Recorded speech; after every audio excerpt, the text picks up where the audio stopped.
पुढची बातमी आहे रिक्षा चालकांसाठीच्या मराठी सक्तीच्या संदर्भातली। या संदर्भामध्ये आज परिवहन विभागाची एक बैठकही झाली आहे आणि या बैठकीमध्ये रिक्षा टॅक्सी संघटनांनी मराठी सक्तीच्या संदर्भात मुदतवाढ देण्याची मागणी केली।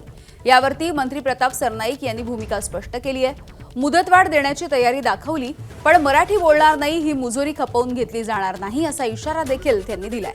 तसंच ही मुदतवाढ किती द्यायची या संदर्भामध्ये उद्या आरटीओच्या अधिकाऱ्यांसोबत बैठक होईल। यावेळी बोलत असताना त्यांनी मराठी सक्तीच्या मुद्द्यावरून मागे हटणार नसल्याचे देखील स्पष्ट केलंय।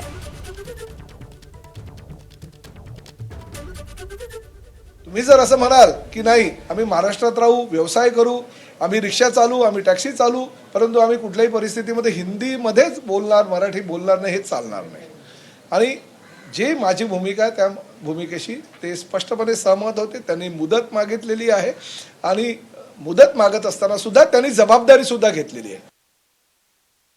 आमची आरटीओच्या अधिकाऱ्यांच्या बैठकीमध्ये त्या बाबतीतला आम्ही निर्णय घेऊ आणि पुढे करू। एक गोष्ट मी तुम्हाला सांगतो, मुदतवाढ ही त्यांनी मागितलेली आहे, आमची द्यायची तयारी आहे, पण फक्त आता किती वेळ द्यायचा, किती काळासाठी द्यायचा, कारण काय मग मुदतवाढ संपणार नाही। कारण आजच्याच बैठकीमध्ये कोणी 3 महिन्याची मागितलेली आहे, कोणी 6 महिन्याची मागितलेली आहे, कोणी 1 वर्षाची मागितलेली आहे। शेवटी आम्हालाही ठरवावं लागेल हो, फक्त ही राजकीय घोषणा नको।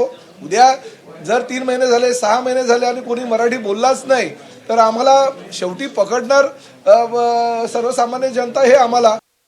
आणि मी स्पष्टपणे सांगतो, बऱ्याच लोकांना असं वाटत होतं हे पुढे जाणार, हे मागे फिरणार, हे आता काय मराठीचा मुद्दा सोडून देणार। प्रताप सरनाईक ठाम आहे या भूमिकेवर।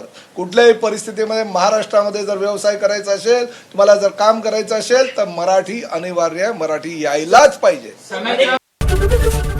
एबीपी माझा, उघडा डोळे बघा नीट।